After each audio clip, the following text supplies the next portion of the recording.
దేవుని నామానికి వందనాలండి. వింటున్న మీ అందరికీ కూడా క్రీస్తు నామం పేరట శుభాభివందనాలు తెలియజేసుకుంటున్నాం. ఫస్ట్కి 31st నైట్కి దేవుని సన్నిధిలో అందరూ కూడా గడిపి ఉన్నారు.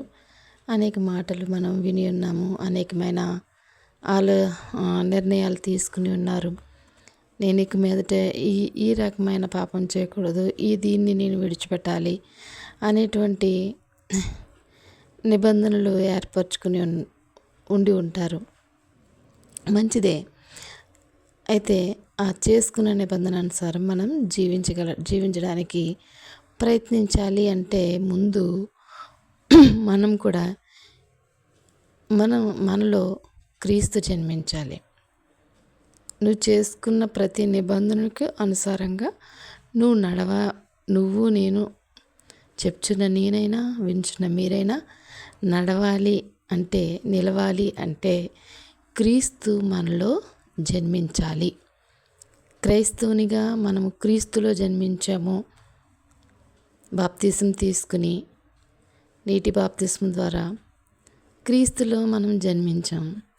అయితే క్రీస్తు నీలో జన్మించారా? క్రీస్తు నీలో జన్మిస్తే కనుక క్రీస్తును పోలిన వాడుగా నీవు నడుచుకుంటావు. అపోస్తలుడైన పౌలు దమస్కు మార్గమున ఎప్పుడైతే ప్రభువైన యేసుక్రీస్తు వారిని దర్శించారో ఆనాడు ఆయనలో క్రీస్తు జన్మించారు. క్రీస్తు జన్మించిన తర్వాత క్రీస్తు కొరకు క్రీస్తులా బ్రతికారు. అందుకే ఆయన అంటారు, నేను క్రీస్తుని పోలి నడుచుకుంటున్నాను, వీలైతే మీరు కూడా నన్ను పోలి, దాని అర్థం క్రీస్తుని పోలి నడుచుకోండి అని పౌలు గారు సెలవిచ్చారు. క్రీస్తుని పోలి నడుచుకోండి, వీళ్ళని పోలి నడుచుకోవద్దు. ప్రభువైన యేసుక్రీస్తు వారు అంటున్నారు, నేనే వాక్యాన్ని సెలవించారు, నేనే జీవాన్ని, నేనే సత్యాన్ని, నేనే మార్గానని. ఆయన పోలి నడుచుకోండి ఈ లోకంలో ఉన్నంతకాలం. అలా క్రీస్తుని పోలి నడుచుకున్న వ్యక్తుల్లో ఒకరే జాన్ హైడ్. ఈ జాన్ హైడ్ అనే వ్యక్తి అమెరికాలో కార్ల్టన్ అనే పట్టణంలో జన్మించారండి. ఈయన తల్లిదండ్రులు స్మిత్ హ్యారిస్ హ్యాడ్ అనే వారికి 1865 నవంబర్ 9వ తేదీన జాన్ హైడ్ గారు జన్మించారు. ఈయన తల్లిదండ్రులు చిన్ననాటి నుంచి కూడా ఆయన దేవుని భక్తిలో పెంచారు. తల్లి ప్రార్థనా పరురాలు, తండ్రి ప్రసంగం చేస్తూ ఉండేవారు. వాటిని వింటూ ఆ ప్రార్థనలో తల్లి ప్రార్థన ద్వారా, తండ్రి యొక్క ప్రసంగముల ద్వారా చిన్ననాటి నుండి కూడా దేవుని కొరకు నేనేమైనా చేయాలి, దేవుని సేవలో నేను కొనసాగాలి అనే ఒక తృష్ణ ఆయనలో ఉండేది. ఆయన చదువు పూర్తి చేసుకుని కొంతకాలం ఉపాధ్యాయునిగా పనిచేసిన తర్వాత ఒకరోజు రాత్రి విదేశీయుల సేవకు సిద్ధపాటు అనేటువంటి ఆ ప్రార్థనకు ఆయన వెళ్ళడం, ఆ కూటానికి వెళ్ళడం జరిగింది. ఆ సమయంలో ఆయన హెన్రీ గారు చేసినటువంటి ఆ మెసేజ్ వినడం ద్వారా, ఆ దేవుని యొక్క మాటలు విని ఆయన తన జీవితాన్ని ప్రభువుకు సమర్పించుకున్నారు. హెన్రిక్ జాన్సన్ గారి ప్రసంగం విన్నారు. విని ఆయన్ని తనను తాను సేవకు సమర్పించుకుని, తండ్రి నేను ఏ దేశానికి వెళ్ళాలి అని ఆయన దేవుని చిత్తానికి అప్పగించినప్పుడు, ఆయన ఏ దేశానికైనా సరే నేను వెళ్తానని ఆయన ప్రార్థన చేస్తూ ఉండేవారు. ఆ సమయంలో భారతదేశానికి రావడానికి ఆయన దేవుడు అవకాశం ఇచ్చారు. 1892లో ఇండియాకి మిషనరీగా ఆయన వచ్చి ఉన్నారు. అయితే ఆయనకి శారీరకమైన బలహీనతలు ఉన్నాయండి. ఆయనకి వినికిడి లోపం. ఆయన గట్టిగా మాట్లాడలేరు, మెల్లగా మాట్లాడతారు. ఆయనకి వినికిడి లోపం ఉంది. ఆయన ఈ బలహీనతలు ఏవి కూడా ఆయన దేవుని యొక్క పరిచర్యకు ఏమాత్రమూ ఆటంకం కాలేదు. ఆయన శక్తివంతమైన ప్రార్థనా జీవితమే అతన్ని నిలబెట్టింది. అటువంటి జాన్ హైడ్ గారు మన దేశానికి వచ్చి ఆయన ఎంతో దేవుని సన్నిధిలో నిత్యము ప్రార్థిస్తూ, ప్రభు సన్నిధిలో విజ్ఞాపనలు చేస్తూ, అనేక ఆత్మల రక్షణార్థమై ఆయన నిత్యము ప్రార్థనలు చేస్తూనే ఉండేవారు. ఆయన మిషనరీగా ఈ ఇండియాకు వచ్చినప్పుడు ఆయనకి మన దేశంలో భాష రాదు. పంజాబ్ ప్రాంతాల్లో ఈయన పరిచర్య కొనసాగించారని. ఆయనకి ఆ భాష రాదు, భాష మాట్లాడలేరు, గట్టిగా మాట్లాడలేరు, వినికిడి లోపం, ఎదుటివారు మాట్లాడే మాటలు ఆయనకి సరిగ్గా అర్థం కావు. ఇటువంటి సమస్యలు ఎన్నో ఆయన ఎదుర్కొన్నప్పటికీ ఆయన ఆ భాషను నేర్చుకుంటూ ఒంటరిగా బైబిల్ చదువుకుంటూ వాక్యంలో మర్మాలను గ్రహిస్తూ ఆయన ఎంతగానో ప్రార్థనలో గడిపారు. ఆయనకు ఒకరోజు పంజాబ్ రాష్ట్రంలోని సియోల్కోట్ అనే స్థలంలో ఉద్యోగ కూటాలకు ప్రసంగించడానికి ప్రసంగికుడిగా ఆయన ఆహ్వానించారు. ఆయన ఆహ్వానాన్ని తీసుకుని ఆ ప్రాంతానికి వెళ్ళడానికి ముందు 21 రోజులు తనతో పాటు ఉన్న దైవ సేవకులందరితో కలిసి ప్రార్థనలో ఎక్కువ సమయం గడిపి వెళ్ళారండి. అక్కడికి వెళ్ళినప్పుడు ఆయన ముఖంలో ఉన్న తేజస్సు, అంత దేవుని యొక్క తేజస్సు ఆయనపై ప్రకాశించిందండి. ఆయన ఎంతోసేపు ప్రసంగించలేదు, కేవలం 15 నిమిషాలు మాత్రమే. 15 minutes only they preaching the word of God. Only 15 minutes.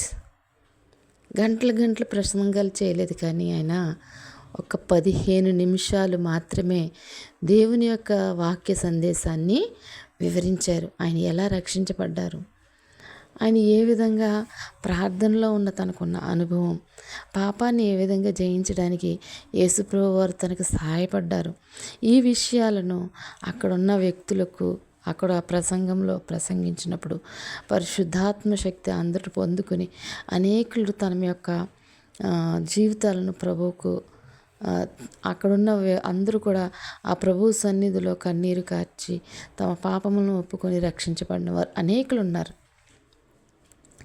నిత్యం ఆయన ప్రభు సన్నిధిలో ఆత్మల రక్షణకై గోజాడేవారు. ఇప్పుడు ప్రార్థనలు ఎలా ఉన్నాయి, మన ప్రార్థన ఎలా ఉంది, దేనికోసం మనం ప్రార్థన చేస్తున్నాం?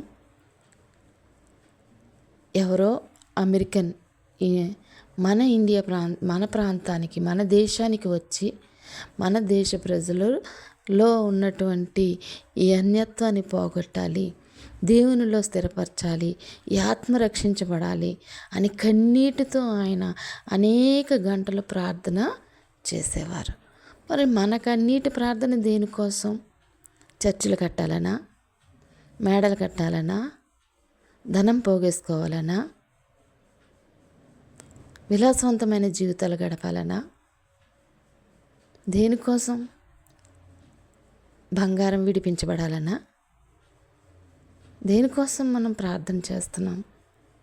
ఎందుకు మోకాళ్ళు వేసి కన్నీరు కారుస్తున్నాం? ఆత్మల రక్షణ కోసమా, మన అవసరాల కోసమా? ఒకసారి మనము యోచించాలండి. ప్రభువైన యేసుక్రీస్తు వారు ఈ లోకానికి వచ్చారు. ఆయన విడిపింపగల, ఆయన ఎంతో శక్తిగల దేవుడు. అయినప్పటికీ ఆయన ఏం చేసేవారు? హెబ్రీ పత్రిక 5వ అధ్యాయం 7వ వచనంలో ఉన్నాడు, మహారోదనలతోనూ కన్నీళ్లతోనూ తను మరణం నుండి రక్షించగలవానికి ప్రార్థనలను యాచనలను సమర్పించి భయభక్తులు కలిగి ఉన్నందున ఆయన అంగీకరించబడ్డాడు. ఆయన ప్రార్థనలు అంగీకరించబడ్డాయి. అనునిత్యం ఆయన ఆత్మరూపంలో ఉండి మనకు ప్రార్థన చేయడం రాకపోయినా ఉచ్చరింపశక్యం కానీ మూలుగులతో మా ఆత్మ మన పక్షంగా విజ్ఞాపన ఇప్పటికీ తండ్రి చెంత చేస్తూనే ఉన్నది. మరి మనమెందుకు, నువ్వు నేను ఎందుకు ప్రార్థన చేస్తున్నాం? దేని నిమిత్తం చేస్తున్నాం? నశించే ఆత్మల రక్షణకై చేస్తున్నామా? మన అవసరతల కోసం చేస్తున్నామా? దేనికోసం చేస్తున్నాం మనం ప్రార్థన అనేది ఆలోచించాలి. ఆ ప్రార్థనాపరుడు దేశం కాని దేశం వచ్చారు, ప్రాంతం కాని ప్రాంతం, భాష కాని భాష, వినికిడి లోపం, మాట్లాడలేని తత్వం, ఎదుటివారిని రూఢ్ చేయలేని తత్వం, ఎదుటివారిపై కేకలు వేయలేడు, వారితో గట్టిగా మాట్లాడలేరు, గట్టిగా మాట్లాడే స్పీచ్ ఇవ్వలేరు. అయినప్పటికీ దేవుని యొక్క సన్నిధిలో ప్రార్థన చేసి తన ప్రార్థనా శక్తి ద్వారా తను చేసిన 15 నిమిషాల ఎక్కువ సమయం వాక్య ప్రకటన జరిగించకపోయినప్పటికీ ఆ 15 నిమిషాలు దేవుని యొక్క మాటలు వినిపించడం ద్వారా అనేక ఆత్మలను రక్షించారు. గొప్ప ప్రసంగాల కంటే ప్రార్థనలో ఉన్న శక్తిని ఆయన గమనించారు. ఆయనకున్న ఆ శారీరక బలహీనత ఆయనకి ఏమాత్రమూ అడ్డు రాలేదండి.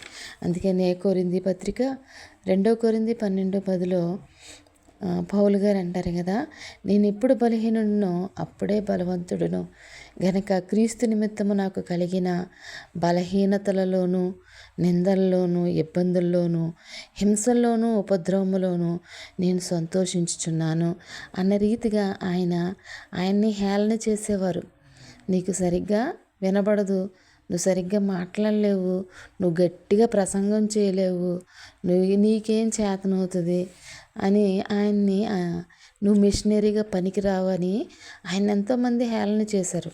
అయినప్పటికీ ఆ హేళనని వేటిని పట్టించుకోకుండా పౌలు గారు చెప్పినట్టుగా నేను ఎప్పుడు బలహీనో అప్పుడే బలవంతుడననే వాక్యాన్ని బలంగా పట్టుకుని ఆయన ముందుకి కొనసాగారు. అటు రీతిగా మనం కూడా ఉండాలి.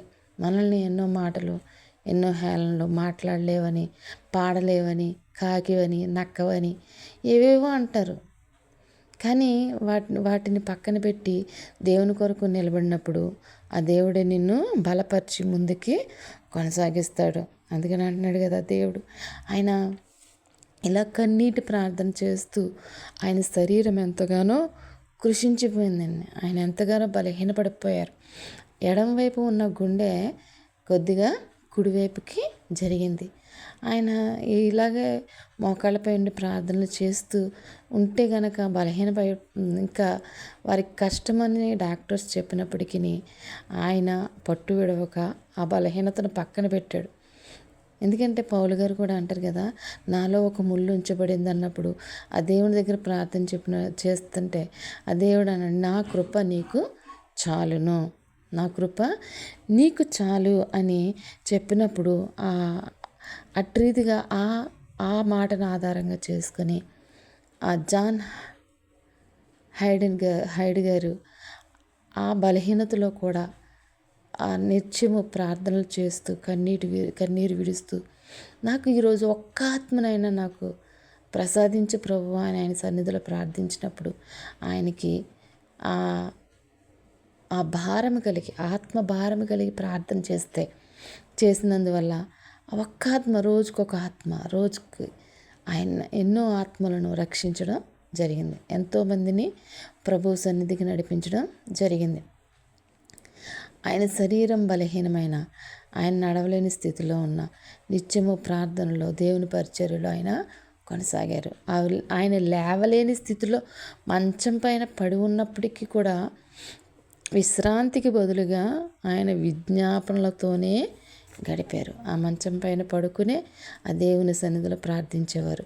ఆ మోకాళ్ళపై ఉండి ప్రార్థన చేసినప్పుడు కూడా ఆయన ఎక్కువ సమయం ఆ మోకాళ్ళ మీద ప్రార్థన చేసేటప్పుడు అటు ఇటు కదులుతూ సాష్టాంగ పడుతూ ఆయన ఎక్కువ సమయం కన్నీటితో ప్రార్థన చేసేవారు. ఆయన ప్రార్థన చేసేటప్పుడు అయ్యా భోజనానికి రండి అని ఎవరన్నా పిలిచినప్పుడు కూడా నన్ను ఇంకా కాసేపు ఆత్మల కోసం అలమటించనివ్వండి అని వారితో చెప్పేవారంట. అంత గొప్ప ప్రార్థనాపరుడు ప్రభువైన యేసుక్రీస్తు వారు కూడా ఈ భూమిపైన ఉన్నప్పుడు మనందరము రక్షించబడాలనే ఎంతో కన్నీటితో యాచనలతో విజ్ఞాపన చేశారు.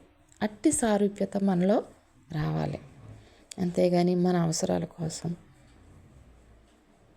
మనమేదో మన అవసరాల కోసం, మన అప్పులు తీరడం కోసం, మన గృహాల కోసం, మన అట్టహాస జీవితాల కోసం ప్రార్థనలు విజ్ఞాపనలు చేయడం కాదండి.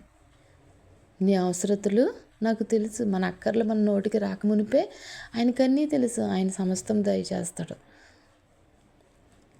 కానీ మనం దేనికోసం మోకాళ్ళు వేస్తున్నాం, మనం దేనికోసం ప్రార్థన చేస్తున్నాం అనేది మనం ఒకసారి యోచించాలి. మనం ఆత్మల రక్షణార్థం ప్రార్థన చేస్తున్నామా? దేశాలు కొట్టుకుంటున్నాయి, రాజ్యం పైనకి లేస్తుంది, అనేకమైన అల్లర్లు, ఇవన్నీ రాకడకు సూచనలుగా మనకి కనిపిస్తున్నప్పటికీ మనం ఇంకనూ మన మన అవసరతల కోసమే, మన జీవితాల కోసమే, మన మన మన నా నా అనే తత్వం కోసమే మనం ఇంకా పోరాడుతున్నామేమో, నా అనే దురాభిమాన పాపములో పడి కొట్లాడుతున్నామేమో. ఒకసారి మనల్ని మనం పరీక్షించుకోవాలి. ఈ లోక అధికారాల కోసం, వాటి కోసం ప్రార్థనలు కాదు, కానీ దేవుని చెంతకు అనేక ఆత్మలను నడిపించుటకు సిద్ధపాటుతో కూడిన ప్రార్థనను మనము కొనసాగించాలి. అనేక ఆత్మల రక్షణ, నశించిపోవడాన్ని వెతికి రక్షించడానికే ప్రభువైన యేసుక్రీస్తు వారు ఈ లోకానికి వచ్చి ఉన్నారు.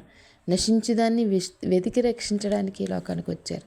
తప్పిపోయిన ఒక్క గొర్రె పిల్ల కోసం ప్రభువైన యేసుక్రీస్తు వారు ఈ లోకానికి వచ్చారు. నీతిమంతుల కోసం కొరకు కాదు, కానీ అనీతిమంతుల కోసమే ఈ లోకానికి వచ్చానని ప్రభువైన యేసుక్రీస్తు వారు సెలవిచ్చారు. రోగులకు వైద్యుడు అవసరం, ఆరోగ్యవంతులకు వైద్యుడు అవసరం లేదు. రోగంతో ఎవరైతే ఉన్నారో, అనారోగ్యంతో ఎవరైతే ఉన్నారో వారికే వైద్యుడు అవసరమని ప్రభువైన యేసుక్రీస్తు వారు సెలవిచ్చారు. అనారోగ్యంతో ఉన్నవారు, ఆత్మలో నీరసించిన వారు, ఆత్మలో చల్లారిపోయిన వారు, వారిని తిరిగి ఉజ్జీవింప చేయడానికి, ఆత్మలను నశిస్తున్న వారిని అనేకులను రక్షించడానికి మనం ప్రార్థనలు చేయాలండి. అనేక దేశాల్లో అనేక మంది పిల్లలు, అనేక మంది యవ్వన బిడ్డలు వారికి దేవుని వాక్యం చేరకుండానే నశించిపోతున్నారు. వారి చెంతకు దేవుని వాక్యం చేరడానికి, వారు దేవుని వాక్యం వినడానికి, ప్రతి నరుడు దేవుని నామాన్ని అంగీకరించి ఆయన సన్నిధికి చేరుకోవడానికి, పరలోక రాజ్యానికి వారసులుగా అవ్వాలని, వాళ్ళు అట్రీతిగా మారుమనసు పొందాలి, దేవుని యొక్క కార్యాలు జరగాలి, అనేకులు పశ్చాత్తాపం చెందాలి, అనేకులు రక్షించబడాలి అని మన ప్రార్థన విజ్ఞాపనలు ఉండాలి. కానీ నా అనే వాటి కోసం కాదు మన ప్రార్థన. ఎందుకోసం నీ ప్రార్థన? దేనికోసం నీ ప్రార్థన? గొర్రెపిల్ల ఉగ్రత దినమందు అనేకులను తప్పించడానికి నీ ప్రార్థన ఉండాలి, నా ప్రార్థన ఉండాలి. అంతేగాని మన కోసం కాదు, నా కోసం కాదు, నీ కోసం కాదు. జాన్ హైడ్ గారు దేశం కాని దేశంలో, మన దేశంలో ఆయన చేసిన ఆ ప్రార్థన విజ్ఞాపనల ద్వారా ఒక గొప్ప ప్రార్థన పరుల పంజాబ్ రాష్ట్రంలో నుండి వచ్చారండి. సాధు సుందర్ సింగ్ గారు వచ్చారు, భగత్ సింగ్ గారు ఆ రాష్ట్రాల నుండే వచ్చారు. అనేక మందిని వారు మార్చారు. అట్టి గొప్ప ప్రార్థనాపరుడు జీవితం మనకు ఒక ఆదర్శం కావాలని కోరుకుంటూ ఈ చిన్ని మాటలు దేవుడు దీవించి ఆశీర్వదించునుగాక. ఆమెన్.